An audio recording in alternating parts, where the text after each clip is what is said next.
Akashvani COVID-19 ఉభయ రాష్ట్రాల round up చదువుతున్నది తురగా ఉషారమణి. తెలంగాణలో నిన్న 1021 కోవిడ్ పాజిటివ్ కేసులు తాజాగా నమోదయ్యాయి. ఆంధ్రప్రదేశ్లో నిన్న 5210 కరోనా పాజిటివ్ కేసులు నమోదయ్యాయి. 5509 మంది కోలుకుని ఆసుపత్రుల నుంచి ఇళ్లకు వెళ్లారు. రానున్న పండుగల సీజన్లో కోవిడ్ వ్యాప్తి నిరోధానికి సంబంధించి అన్ని ముందు జాగ్రత్త చర్యలు తీసుకోవాలని కేంద్ర ఆరోగ్య శాఖ మంత్రి డాక్టర్ హర్షవర్దన్ ప్రజలకు విజ్ఞప్తి చేశారు. చిన్నారుల్లో కరోనాకు సంబంధించిన సందేహాలను నివృత్తి చేసేందుకు జాతీయ బాలల హక్కుల కమిషన్ టోల్ ఫ్రీ నంబర్ను అందుబాటులోకి తీసుకువచ్చింది. తెలంగాణ రాష్టంలో గడిచిన 24 గంటల్లో 1021 మందికి కోవిడ్-19 సోకడంతో రాష్టంలో ఇంతవరకు కరోనా వైరస్ సోకిన వారి సంఖ్య 2,13,084కు చేరుకుంది. రాష్ట వైద్య ఆరోగ్య శాఖ ఈ ఉదయం విడుదల చేసిన తాజా బులెటిన్ ప్రకారం రాష్టంలో నిన్న 30,000కు పైగా పరీక్షలు నిర్వహించగా 1,021 మందికి కొత్తగా కరోనా వైరస్ సోకినట్లు నిర్ధారణ అయింది. కరోనా నుంచి నిన్న మరో 2,214 మంది కోలుకున్నారు. దీంతో రాష్టంలో కరోనా రికవరీ రేటు స్వల్పంగా పెరిగి 87.91% మెరుగుపడింది. ఇంతవరకు కోలుకున్న వారి సంఖ్య 187,342గా నమోదైంది.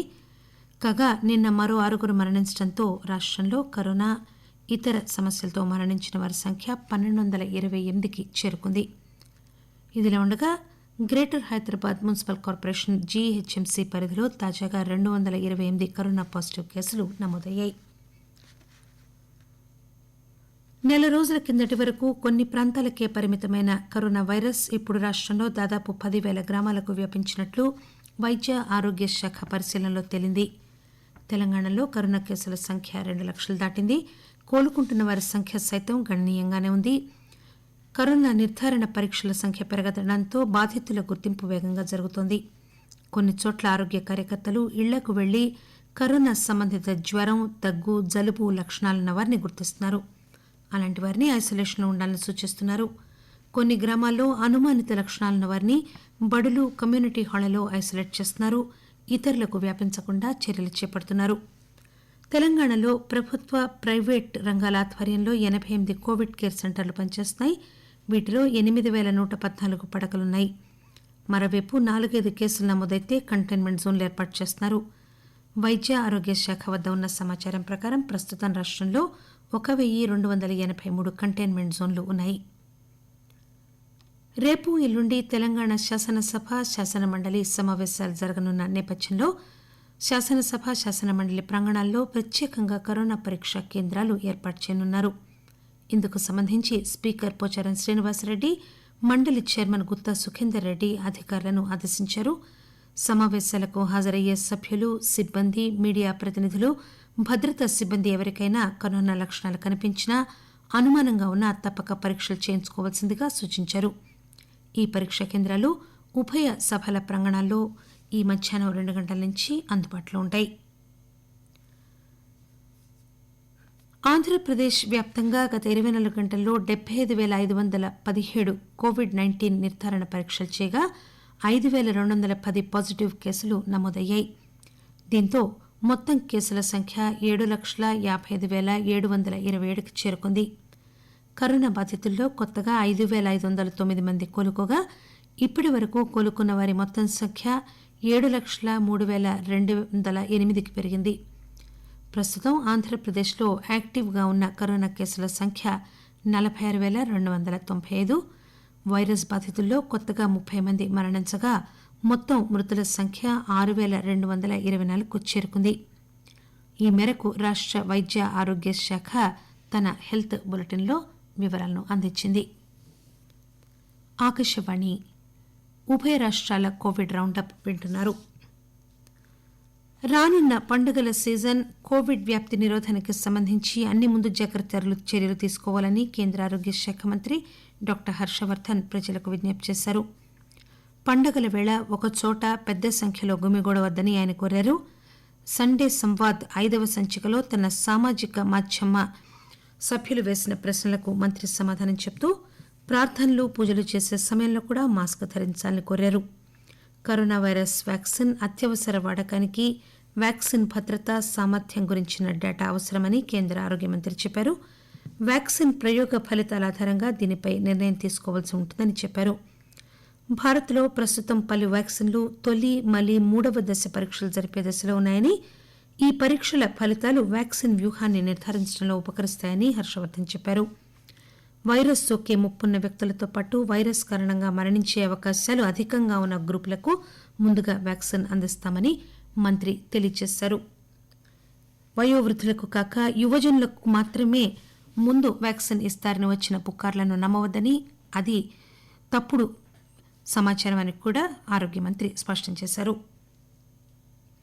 చిన్నారుల్లో కరోనాకు సంబంధించిన సందేహాలను నివృత్తి చేసేందుకు జాతీయ బాలల హక్కుల కమిషన్ టోల్ ఫ్రీ నంబర్ను అందుబాటులోకి తీసుకొచ్చింది. 1-800-121-2830 అనే నంబర్కు ఫోన్ చేస్తే నిపుణులైన కౌన్సిలర్లు, మానసిక శాస్త్ర నిపుణులు చిన్నారుల్లో మానసిక స్థైర్యం నింపేందుకు తగిన సూచనలు, సలహాలు ఇస్తారు. ఫోన్ నంబర్ మరొకసారి 1800-121-2830. సోమవారం నుంచి శుక్రవారం వరకు ఉదయం 10 గంటల నుంచి 1 గంట వరకు, మధ్యాహ్నం 3 గంటల నుంచి 8 గంటల వరకు ఈ టోల్ ఫ్రీ నంబర్ అందుబాటులో ఉంటుంది. National institute of mental sciences, neuro sciences సహకారంతో దీన్ని నిర్వహిస్తున్నారు. మన దేశంలో కోవిడ్-19 నుంచి 60 లక్షల మందికి పైగా ఇంతవరకు కోలుకున్నారు. దీంతో మన దేశం ప్రపంచ స్థాయిలో అత్యధిక రికవరీ రేటు సాధించిన దేశంగా కొనసాగుతోంది. మొత్తం కోలుకుంటున్న వారిలో మహారాష్ట్ర, కర్ణాటక, కేరళ, ఆంధ్రప్రదేశ్, తమిళనాడులో రాష్ట్రాల్లో 50% పైగా ఉన్నారు. కోవిడ్-19 రికవరీ రేట్ 86.17% పెరిగిందని కేంద్ర ఆరోగ్య మంత్రిత్వ శాఖ తెలియజేసింది. గడిచిన 24 గంటల్లో 89,000 మందికి పైగా కోలుకోవడంతో మొత్తం కోలుకున్న వారి సంఖ్య 60,77,000కు పైగా ఉంది.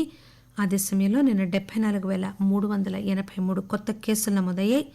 దీంతో దేశంలో మొత్తం పాజిటివ్ కేసుల సంఖ్య 70 లక్షలకు పైగా చేరుకుంది. కోవిడ్-19 కారణంగా విద్యా సంస్థలు మూతపడి విద్యా సంవత్సరంలో ఇప్పటికే 4 నెలల సమయాన్ని కోల్పోవడంతో పాఠ్య ప్రణాళికల పునర్వ్యవస్థీకరణపై ఆంధ్రప్రదేశ్లోని ఆయా విభాగాల అధికారులు కసరత్తు చేపట్టారు. విద్యా సంస్థలు ఎప్పటి నుంచి ప్రారంభమవుతాయి, ఎన్ని పని దినాలుంటాయన్న అంశాల ఆధారంగా సిలబస్ను కుదించేందుకు ప్రయత్నిస్తున్నారు.